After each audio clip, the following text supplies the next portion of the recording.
يا أيها المزمل قم الليل إلا قليلا نصفه وانقص منه قليلا أو زد عليه ورتل القرآن ترتيلا إنا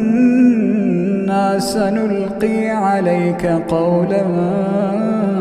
ثقيلا إن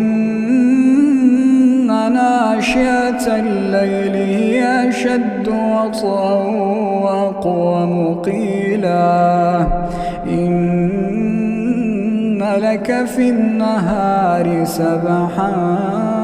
طويلا واذكر اسم ربك وتبتل إليه